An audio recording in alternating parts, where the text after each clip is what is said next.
नमस्कार छात्रों, YouTube channel GK art पर एक बार फिर से आप सभी का बहुत बहुत स्वागत है। छात्रों, उम्मीद कर रहे हैं कि आप सब बहुत अच्छे होंगे और अपनी पढ़ाई को भी बहुत अच्छे ढंग से कर रहे होंगे।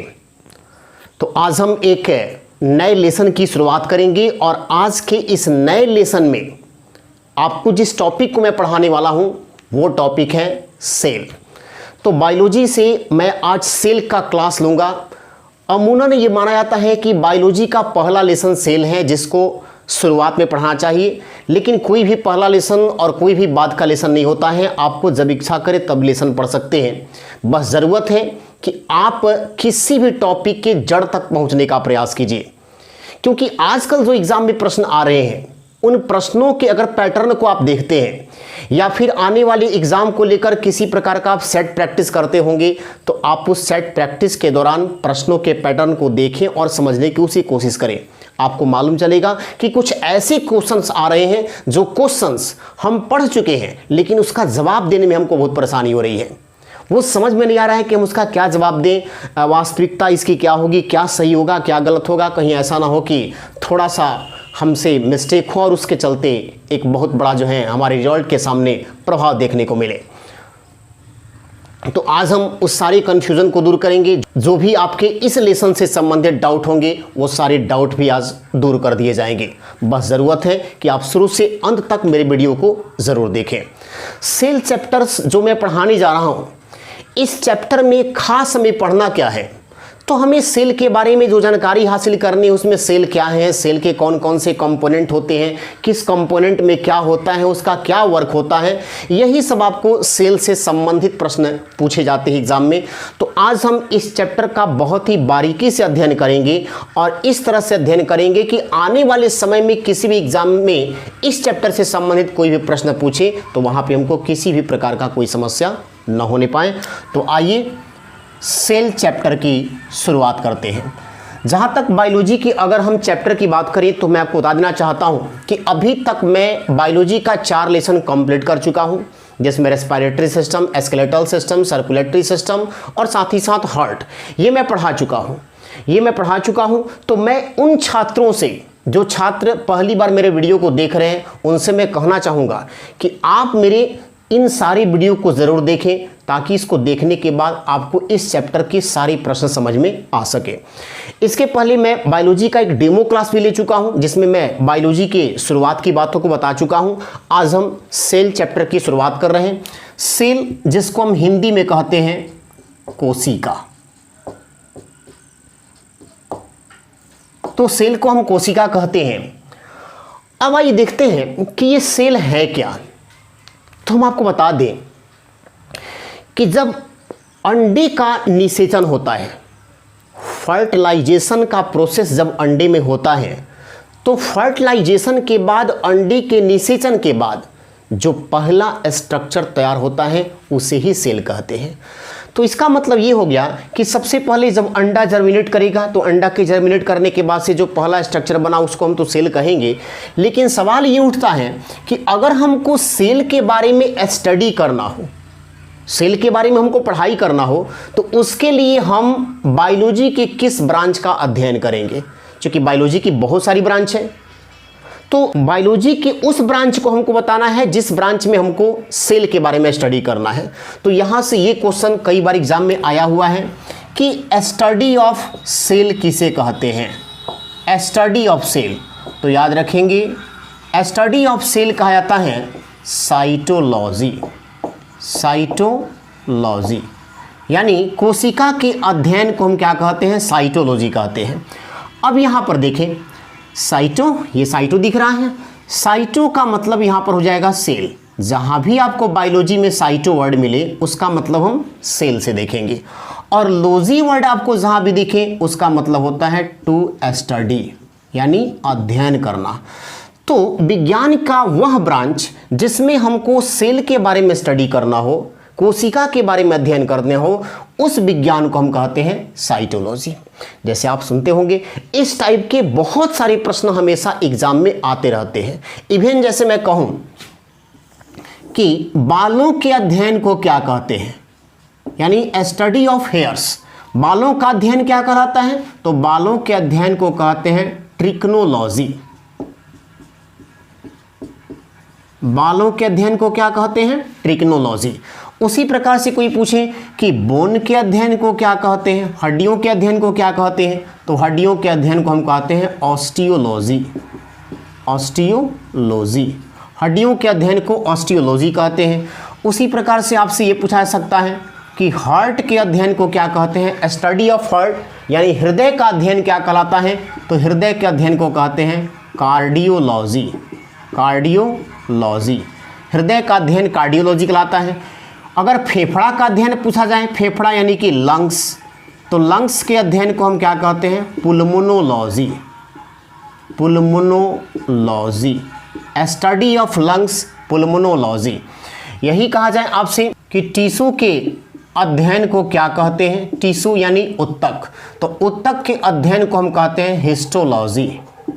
हिस्टोलॉजी, उत्तक का अध्ययन कहलाता है हिस्टोलॉजी।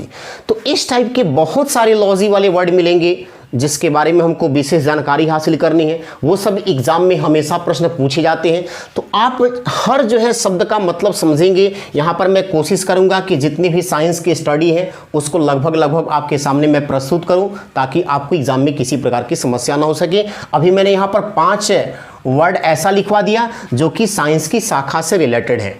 यहाँ पर देखें, साइटोलॉजी मैंने बताया, तो साइटोलॉजी विज्ञान की वह शाखा हो गई जिसमें हमको कोशिका के बारे में अध्ययन करना पड़ता है। अब देखिए, इस कोशिका से संबंधित 2 बातों को आप एकदम याद रखिएगा। 2 बातें हमें क्या याद रखना है? तो पहली बात हमें ये याद रखना है कि basic unit of life, basic unit of life, यानी जीवन का आधार किसे कहते हैं? जीवन का आधार किसको कहते हैं? तो जीवन का आधार कहा जाता है सेल को, यानी कोशिका को। तो यहाँ पर मैंने आपको क्या बात बताया? यहाँ पर मैंने ये बताया कि बेसिक यूनिट ऑफ लाइफ, यानी हमारे शरीर का निर्माण किससे हुआ है? तो हमारे शरीर का निर्माण सेल से हुआ है, कोशिकाओं से हुआ है। सबसे पहले जो हमारे शरीर का ढांचा तैयार हुआ है, वो ढांचा जो बना है उसमें सबसे स्टार्टिंग कौन दिया है? सेल दिया है। तो ये कैसे हुआ है? तो देखिए, सबसे पहले बहुत सारे सेल जब क्लम करते हैं, आपस में मिलते हैं, जब बहुत सारे सेल जब आपस में मिलते हैं तो सेल के मिलने से क्या बनता है? टिश्यू बनता है। बहुत सारे सेल जब मिलते हैं तो टिश्यू बना देते हैं, अर्थात उत्तक बनाते हैं। अब बहुत सारे टिश्यू जब मिलते हैं तो ये ऑर्गेन बनाते हैं, ऑर्गेन यानी अंग बना देते हैं। उसके बाद बहुत सारे ऑर्गेन जब मिलते हैं तो ऑर्गेन सिस्टम बना देते हैं, ऑर्गेन सिस्टम बनाते हैं। और ऑर्गेन सिस्टम का मतलब हो गया अंग तंत्र। कई अंगों के मिलने से अंग तंत्र बन गया। और बहुत सारे ऑर्गेन सिस्टम जब मिलते हैं तो बहुत सारे ऑर्गेन सिस्टम के मिलने के बाद बॉडी बनता है, यानी शरीर बन जाता है। तो यहाँ पर देखें, जब बहुत सारे सेल आपस में मिले तो टिश्यू बना दिए, बहुत सारे टिश्यू जब मिले तो ऑर्गेन बनाए, बहुत सारे ऑर्गेन जब मिले तो ऑर्गेन सिस्टम बनाए, बहुत सारे ऑर्गेन सिस्टम जब मिले तो बॉडी बना दिए। इसका मतलब, मेरे कहने का ये मतलब है कि जो हमारा शरीर है या जो जानवरों का शरीर है, चाहे वो जीवित कोशिका हो या मृत कोशिका हो, मृत जीवों का शरीर हो या सजीव शरीर हो, इसमें से कोई भी शरीर हो, उसका पहला स्ट्रक्चर जहाँ से वो तैयार हुआ है वो क्या कहलाएगा? सेल कहलाएगा। यानी सेल से ही उसका शरीर बना होता है। अब सेल से टिश्यू बना, एक जैसे सेल जब एक जगह जाकर क्लम किए तो एक जैसे टिश्यू का निर्माण कर दिए, एक जैसे टिश्यू जब आपस में मिले तो एक जैसे ऑर्गेन का निर्माण कर दिए। तो यहाँ पर मैंने ये कहा कि इसको कहते हैं बेसिक यूनिट ऑफ लाइफ, यानी जीवन का आधार। हमारे शरीर का निर्माण किससे हुआ है? कोशिकाओं से हुआ है। हमारे शरीर का निर्माण कोशिकाओं से हुआ है। कोशिका हमारे जीवन का स्ट्रक्चर तैयार किया है, हमारे शरीर का ढांचा तैयार किया है। उसी से सारे ऑर्गेन बने हुए हैं और उसी ऑर्गेन से सारे ऑर्गेन सिस्टम बने हैं और सारे ऑर्गेन सिस्टम को मिलाकर व्यक्ति बना हुआ है। अब देखिए, दूसरा बात हमको सेल के बारे में क्या याद रखना है? तो दूसरा बात हमको ये याद रखना है कि सेल को कहते हैं हम लोग structural and functional unit, functional unit of life. Structural and functional unit of life का मतलब क्या होता है? इसका मतलब ये हो गया कि संरचनात्मक एवं कार्यात्मक। अब इसका मतलब क्या होता है, आइए इसको समझने का प्रयास करिए। संरचनात्मक क्या होता है और कार्यात्मक क्या होता है?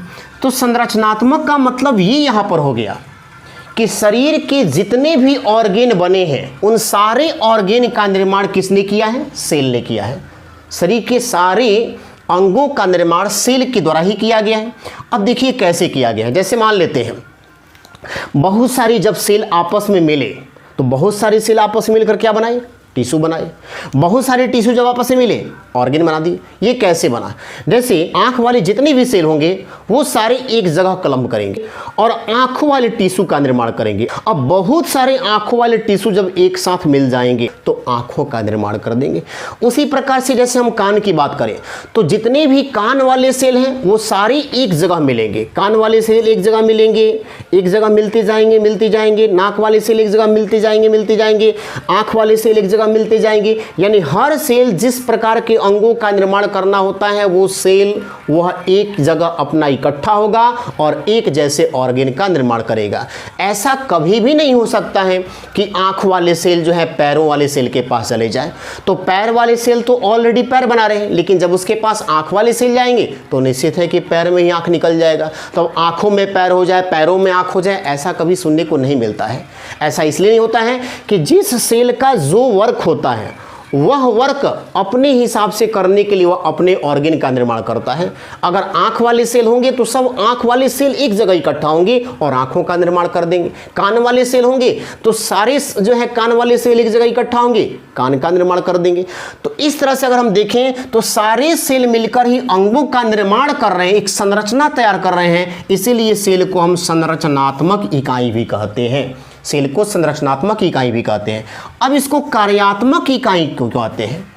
हमारे शरीर में जितने भी ऑर्गेन हैं, चाहे वो नाक हो, मुंह हो, जीभ हो, पैर हो, हाथ हो, दांत हो, बाल हो, जितने भी शरीर के ऑर्गेन हैं वो सारे ऑर्गेन, जितने भी ऑर्गेन हैं उन सारे ऑर्गेन का जो वर्क होता है वह उसके सेल द्वारा ही किया जाता है।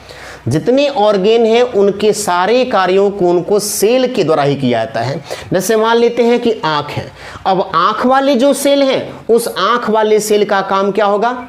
देखने का काम करना। कान वाले जो सेल होंगे उनका काम क्या होगा? सुनने का काम करना। जीभ वाले जो सेल होंगे उनका काम क्या होगा? तो स्वाद लेने का और साथ ही साथ बोलने का कार्य करना। तो जो भी ऑर्गेन है उन ऑर्गेन से संबंधित जो सेल है वह उसकी सेल के द्वारा ही कार्य कराया जाता है। सभी ऑर्गेन के जो भी वर्क होते हैं वह उनके द्वारा जो सेल होते हैं उन्हीं के माध्यम से वो बातें कराई जाती हैं। तो इसीलिए हम सेल को कार्यात्मक इकाई भी कहते हैं, क्योंकि सेल ही ऑर्गेन के कार्य भी करवाते हैं। मान लेते हैं कि नाक वाले सेल जब इकट्ठा हुए हैं तो नाक वाले जितने भी सेल होंगे ना उनका काम हमेशा क्या होगा? उनका काम होगा हमेशा सूंघने का काम करना। नाक वाले सेल सूंघने का काम करवाएंगे तो आंख वाले सेल क्या करेंगे? देखने वाला कार्य करवाएंगे। तो इसका मतलब है कि जिस अंग का जो वर्क हुआ वह उसकी सेल के द्वारा ही करवाया जाता है। इसीलिए सेल को कार्यात्मक इकाई भी कहते हैं। अब ये दो इतनी महत्वपूर्ण बातें हैं कि इसको हमने बेसिक यूनिट ऑफ लाइफ भी कहा और इसको structural and functional unit of life भी कहा। हमने ये कहा कि हमारे शरीर का जो निर्माण हुआ है वह किससे हुआ है? सेल से हुआ है। यानी हमारा यह बेस है, हमारा आधार है, इसी से हमारी बिल्डिंग तैयार हुई है, इसी से हमारे सारे टिश्यू बने, इसी से टिश्यू से जो है ऑर्गेन बने। इन्हीं सारे ऑर्गेन को बनाते बनाते ऑर्गेन सिस्टम बन गए और सारे ऑर्गेन सिस्टम बनते बनते मानव का शरीर बन गया, किसी भी जीव का शरीर बना। तो ये जितने भी वर्क कराया सब में शुरुआत में कौन रहा? तो सबके शुरुआत में कौन रहा? सेल रहा। अब इतनी दो महत्वपूर्ण बातों को किस वैज्ञानिक ने बताया था? इन बातों को जानना बहुत ही ज़रूरी है कि ये इतनी महत्वपूर्ण जो बातें थी इस बारे में किस वैज्ञानिक ने बताया। तो इन दोनों बातों को बताने वाले जो वैज्ञानिक थे उनका नाम था रॉबर्ट हुक। यानी किस वैज्ञानिक की यह देन है? रॉबर्ट हुक ने इन दोनों बातों को बताया। रॉबर्ट हुक ने ही बताया कि मानव शरीर का निर्माण या किसी भी जीव के शरीर के निर्माण के बेस में क्या होता है? सेल होता है, यानी कि सेल से ही उसका स्ट्रक्चर तैयार होता है। उसके बाद रॉबर्ट हुक ने यह भी बता दिया कि सेल ही सारे अंगों का निर्माण करते हैं और जिस अंग का जो कार्य होता है वह उसकी सेल द्वारा ही कराया जाता है। तो बहुत महत्वपूर्ण बातें रॉबर्ट हुक जी ने कही। अब देखिए, रॉबर्ट हुक के बाद एक वैज्ञानिक आते हैं जिस वैज्ञानिक ने इस सेल के बारे में एक थ्योरी दे दिया, एक सिद्धांत दे दिया, जिसको हम कहते हैं सेल थ्योरी। क्या कहते हैं? Cell theory. अब ये सेल थ्योरी क्या है? तो सेल थ्योरी का मतलब हो गया कोशिका सिद्धांत। और याद रखेंगे, कोशिका सिद्धांत से अभी तक जितने भी प्रश्न एग्जाम में पूछे गए हैं, बायोलॉजी वाले सेक्शन से अभी तक सेल थ्योरी से जितने भी क्वेश्चन पूछे गए हैं, उसमें ये कभी भी क्वेश्चन नहीं पूछा गया है कि सेल थ्योरी क्या है। सेल थ्योरी क्या है? ये कभी नहीं आता है। नहीं, ये कभी नहीं आता है। आता क्या है? तो आएगा कि सेल थ्योरी सिद्धांत को किस वैज्ञानिक ने दिया था। किस वैज्ञानिक ने दिया था? तो सेल थ्योरी को देने वाले जो वैज्ञानिक थे वह थे Schleiden and Schwann. Schleiden M Schwann. तो देखिए यहाँ पर ये दो वैज्ञानिक हो गए, एक हो गया शेल्डन और एक हो गए स्वान।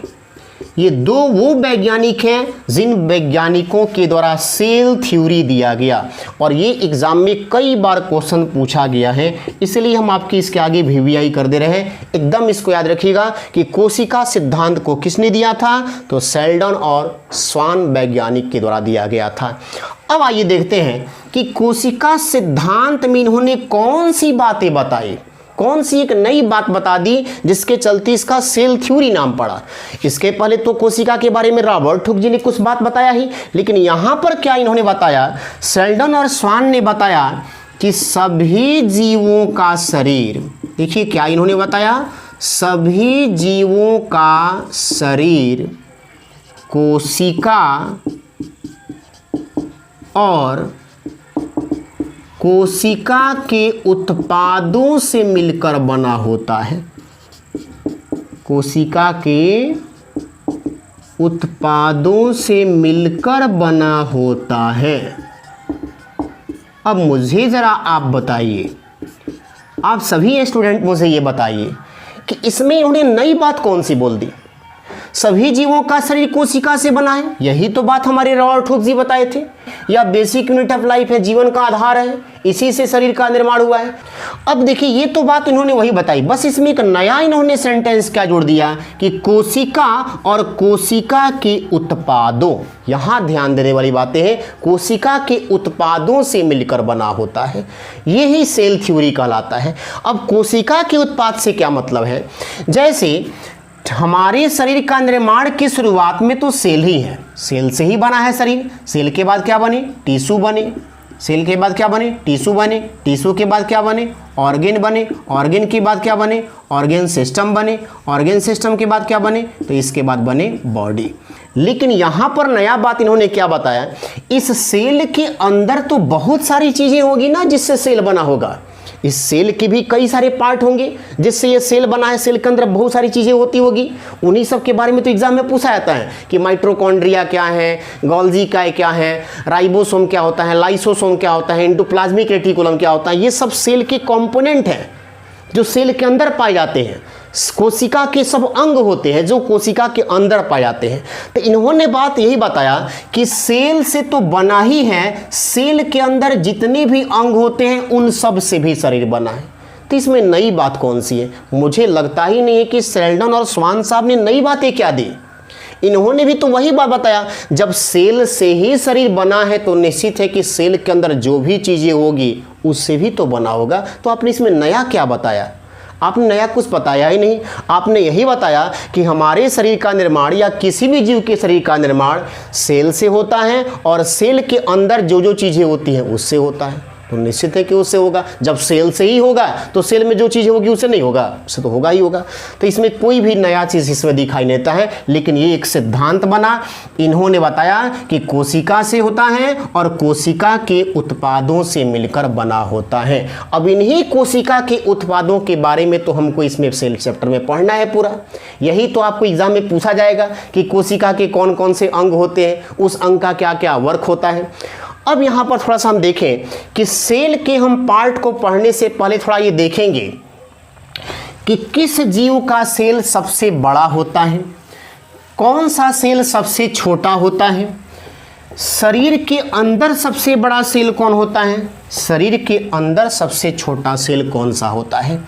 लेकिन उससे पहले हम एक और बात की चर्चा यहाँ पर करेंगे कि इस सेल के बारे में हम जो कुछ भी पढ़ रहे हैं, इस सेल के बारे में सबसे पहले पता किस वैज्ञानिक के द्वारा लगाया गया था। यहाँ पर इस चीज़ को जानना जरूरी है कि सेल के बारे में सबसे पहले पता किस वैज्ञानिक ने लगाया, यानी सेल की खोज किसने की थी। तो सेल की खोज करने वाले जो वैज्ञानिक थे उनका नाम क्या है, रॉबर्ट हुक। ये वही रॉबर्ट हुक है जिन्होंने कोशिका के बारे में दो बातें बताई। कौन सी बातें, कि basic unit of life, and एक और बात क्या बताई कि यह जो है स्ट्रक्चरल एंड फंक्शनल यूनिट होता है जीवन का, लाइफ का। तो यहाँ पर रॉबर्ट हुक जी ने सेल के बारे में सबसे पहले जानकारी दी, यानी कि सेल की खोज करने वाले कौन थे, तो ये थे रॉबर्ट हुक। सेल के बारे में जानकारी सबसे पहले, इसका मतलब कि जब भी आपसे पूछेगा कि सेल की खोज किसने दी, क्या बताएंगे, रॉबर्ट हुक ने। अब एक और चीज यहां पर नोटिस कीजिए, ये तो हो गया कि रॉबर्ट हुक जी ने सेल के बारे में सबसे पहले बताया, लेकिन सेल दो तरह का होता है। सेल दो तरह का होता है। जैसे कुछ जीव ऐसे होते हैं जो जीवित होते हैं, जिनमें जीवन पाया जाता है, तो उनको हम कहेंगे लाइफ सेल, उनमें जीवित कोशिकाएं हैं। लेकिन कोई ऐसा भी वस्तु है, ऐसा भी जीव है जो मर चुका है, तो उसके अंदर जो सेल होगा वो कैसा सेल होगा, डेड सेल होगा, मृत सेल होगा, मृत सेल होगा। तो इन्होंने जिस कोशिका के बारे में बताया, जिस कोशिका का इन्होंने पता लगाया, वो किस प्रकार की कोशिका का पता लगाया, तो इन्होंने जिस कोशिका का पता लगाया था वो कैसा सेल था, डेड सेल था। यानी इन्होंने मृत कोशिका का पता लगाया था, जीवित कोशिका का पता नहीं लगाया। इन्होंने कैसी कोशिका का पता लगाया, मृत कोशिका का पता लगाया। अब सवाल ये उठता है कि मृत कोशिका का अगर इन्होंने पता लगाया तो मृत कोशिका एनिमल का भी हो सकता है और मृत कोशिका प्लांट का भी हो सकता है। तो इन्होंने प्लांट के मृत कोशिका को खोजा या फिर एनिमल के मृत कोशिका को खोजा, तो इन्होंने खोजा था प्लांट के मृत कोशिका को, यानी पौधा के मृत कोशिका के बारे में जानकारी दिए कौन, रॉबर्ट हुक। तो चाहे जीवित हो या मरा हुआ हो, लेकिन सेल के बारे में सबसे पहले यही बताए थे। और इन्होंने ये पता किस में लगाया, प्लांट में लगाया। अब प्लांट में जब इन्होंने लगाया तो प्लांट में जैसे मान लेते हैं कि फूल होते हैं, फूलों का निर्माण करने वाली सेल होती है, छाल का निर्माण करने वाली सेल होती है, पत्तियों का निर्माण करने वाली सेल होती है, बीज का निर्माण करने वाली सेल होती है। तो इन्होंने प्लांट में किस सेल का पता लगाया, तो इन्होंने प्लांट में जिस सेल का पता लगाया था, तो इन्होंने कॉर्क में लगाया था। इन्होंने कॉर्क में लगाया, और कॉर्क का मतलब क्या होता है, छाल। तो इन्होंने पौधों के छाल में एक सेल का पता लगाया जो डेड सेल था, और इस सेल के बारे में ही इन्होंने दुनिया को सबसे पहले जानकारी दिया। तो इस क्वेश्चन को याद रखिएगा। हाँ, एक और बात मैं बता देना चाहता हूँ। कुछ बच्चे ये सोच रहे होंगे कि सर आपने रॉबर्ट हुक के बारे में बताया कि इन्होंने मृत कोशिका का पता लगाया, किस में लगा ये भी जानकारी हो गई, लेकिन इसने पता कब लगाया था ये तो आपने सर जी बताया ही नहीं। तो याद रखेंगे, कभी भी बायोलॉजी में ईयर के क्वेश्चन आते ही नहीं हैं, कभी नहीं आते हैं, ना तो आज तक पूछे गए हैं और न ही आगे पूछे जाने की संभावना है। कभी नहीं पूछे जाएंगे बायोलॉजी में। कभी भी ये नहीं पूछा जाएगा कि कब किसकी खोज हुई थी। हाँ, ये पूछा जाएगा कि किस वैज्ञानिक के द्वारा खोजा गया था, कोशिका सिद्धांत को किसने दिया था। ये कभी नहीं पूछेगा कि कोशिका सिद्धांत कब दिया गया था। वैसे मैं बता दूं कि रॉबर्ट हुक जी ने कोशिका का पता 1665 में लगाया था, लेकिन इस क्वेश्चन का कोई मतलब ही नहीं है। ये क्वेश्चन आएगा ही नहीं। यहाँ पर ये पूछा जाएगा कोशिका के बारे में सबसे पहले पता किस वैज्ञानिक ने लगाया, जवाब क्या होगा, रॉबर्ट हुक। अब यहाँ पर देखिए, ये तो हम रॉबर्ट हुक के बारे में बता दिए। अब मैं आपसे अगर ये पूछूं कि ठीक है इन्होंने मृत कोशिका का पता लगाया, लेकिन मैं कहूं कि लाइव सेल का पता सबसे पहले किसने लगाया, जीवित कोशिका का पता सबसे पहले किसने लगाया, मुझे बताइए आप। लाइव सेल के बारे में पता सबसे पहले किसने लगाया, जीवित कोशिका, बता सकते हैं मुझे आप जीवित कोशिका, कमेंट करके आप मुझे ज़रूर बताएंगे। वैसे तो मैं पढ़ाई दे रहा हूँ। लाइव सेल के बारे में सबसे पहले जिस वैज्ञानिक ने बताया उस वैज्ञानिक का नाम है एंटोनी ल्यूवेनहॉक। एंटोनी ल्यूवेनहॉक ये वो वैज्ञानिक हैं जिन्होंने जीवित कोशिका का पता लगाया था। सबसे पहले जीवित कोशिका का पता किसने लगाया, एंटोनी ल्यूवेनहॉक ने। लेकिन मृत कोशिका का पता सबसे पहले किसने लगाया, रॉबर्ट हुक ने। अब आपसे पूछा जाए कि रॉबर्ट हुक भी दें और आपको एंटोनी ल्यूवेनहॉक भी दें और कहें कि कोशिका का पता सबसे पहले किसने लगाया, तो आपका जवाब क्या होगा, रॉबर्ट हुक। क्योंकि रॉबर्ट हुक ने सबसे पहले पता लगाया था। यह अलग बात है कि उन्होंने मरी हुई कोशिका का पता लगाया था। ये ऐसे वैज्ञानिक हैं जिन्होंने बाद में लगाया। और इन्होंने किस प्रकार की सेल का पता लगाया, तो इन्होंने जीवित कोशिका का पता लगाया। अब फिर उसी प्रकार से प्रश्न उठता है कि जीवित कोशिका का पता एंटोनी ल्यूवेनहॉक द्वारा जो लगाया गया वह प्लांट में लगाया गया या एनिमल में लगाया गया, यानी एनिमल की जीवित कोशिका खोजा गया या प्लांट की जीवित कोशिका खोजा गया। तो इन्होंने सबसे पहले पता लगाया किसका, प्लांट की जीवित कोशिका का। और प्लांट में किस प्लांट की जीवित कोशिका का, तो ऑनियन सेल, याद रखेंगे ऑनियन सेल यानी प्याज की कोशिका। प्याज की कोशिका सबसे पहले जीवित कोशिका का पता किस कोशिका में लगाया गया, तो प्याज की कोशिका का पता लगाया गया।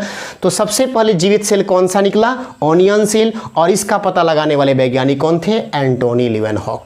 अब पूछेगा कि ठीक है प्लांट में तो एंटोनी ल्यूवेनहॉक जी ने जीवित कोशिका का पता लगा लिया और वो प्याज में लगाया, लेकिन अब आपसे पूछे कि यदि एनिमल में सबसे पहले जीवित कोशिका का पता किस वैज्ञानिक ने लगाया था, तो एनिमल में भी जीवित कोशिका का पता लगाने वाले वैज्ञानिक एंटोनी ल्यूवेनहॉक ही जी थे।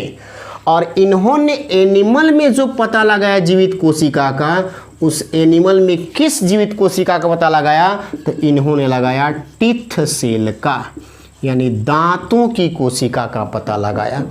तो सबसे पहले पूछेगा कि किस जीवित कोशिका का पता लगाया गया था, तो किस जीवित कोशिका का पता लगाया गया था, ऑनियन सेल, प्याज की कोशिका का पता लगाया गया था। अगर पूछा जाए कि जानवरों में सबसे पहले कौन सा जीवित कोशिका का पता लगाया गया, आपका राइट आंसर क्या बनेगा, टीथ सेल यानी दांत की कोशिका। अब आइए देखते हैं इससे आगे कि ये तो हो गया कि कौन सी कोशिका के बारे में कब पता लगाया गया।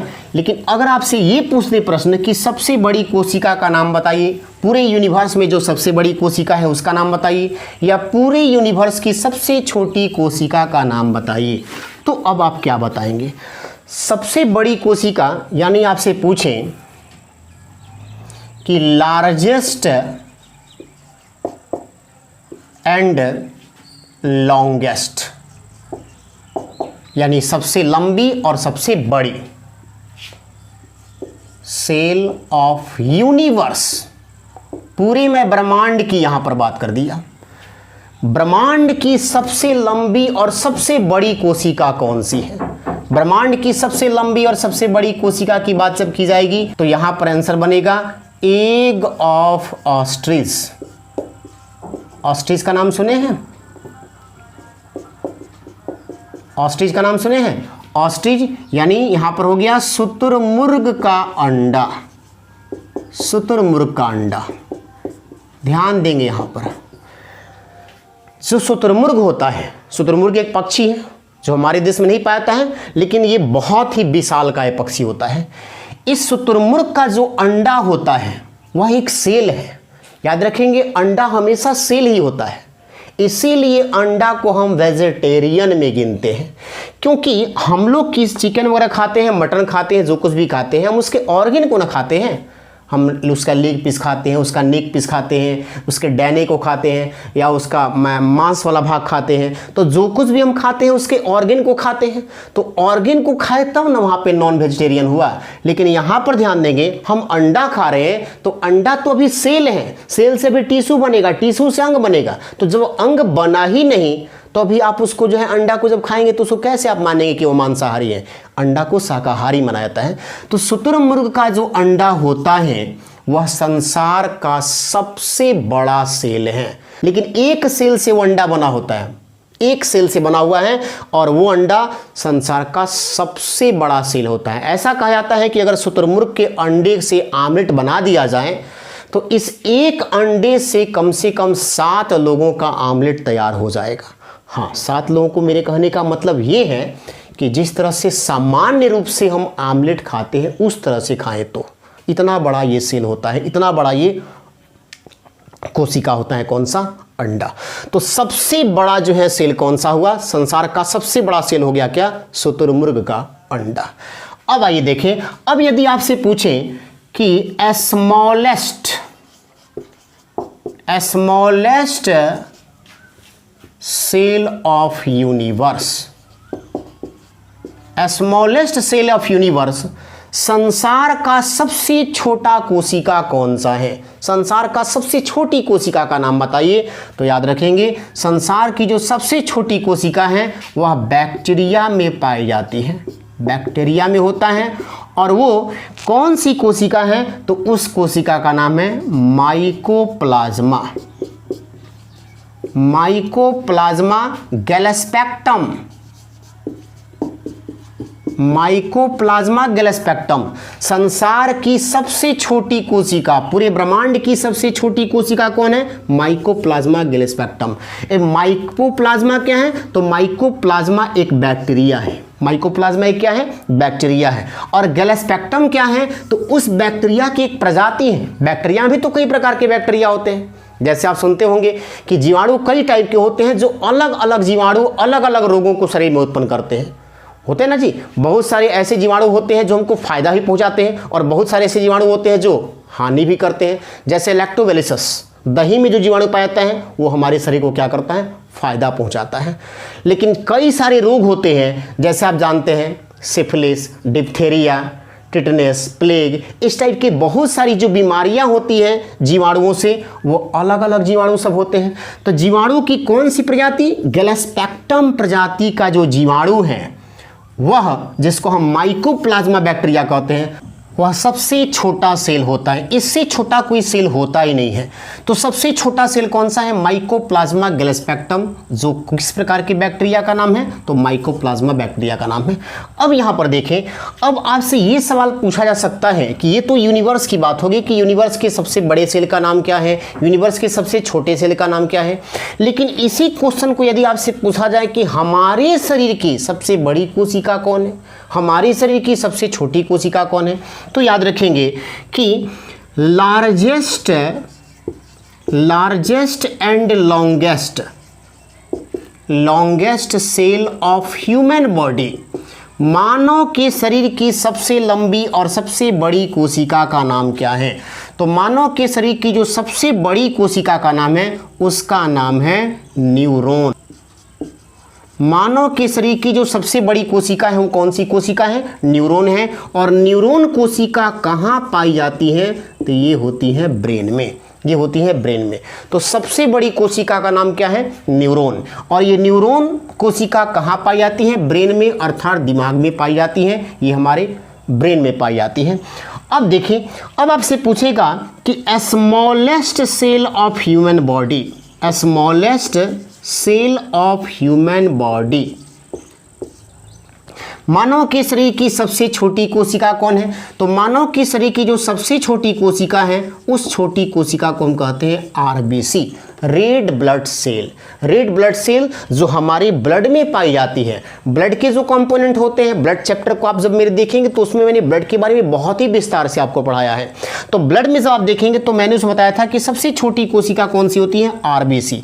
आरबीसी किस में पाया है, तो ये ब्लड में होता है। यह किस प्रकार का सेल है, तो रेड ब्लड सेल है, लाल कलर का सेल है। तो यह सबसे छोटी कोशिका हो गई हमारे शरीर की। लेकिन किसी किसी किताब में आप देखेंगे तो किसी किसी किताब में दिया रहता है कि शरीर की सबसे छोटी कोशिका का नाम है एस्पर्म, यानी शुक्राणु कोशिका। तो याद रखेंगे एस्पर्म जो सेल है वह किस प्रकार का सेल है, तो वह गैमेट सेल है। गैमेट सेल है। और गैमेट सेल का मतलब क्या हो गया, प्रजनन कोशिका। प्रजनन कोशिका, सबसे छोटी प्रजनन कोशिका का नाम बताइए, तो आपका आंसर क्या बनेगा, एस्पर्म, जिसको हम क्या कहते हैं, शुक्राणु कहते हैं। तो सबसे छोटी प्रजनन कोशिकाएं कौन होती हैं, तो सबसे छोटी प्रजनन कोशिका का नाम है शुक्राणु।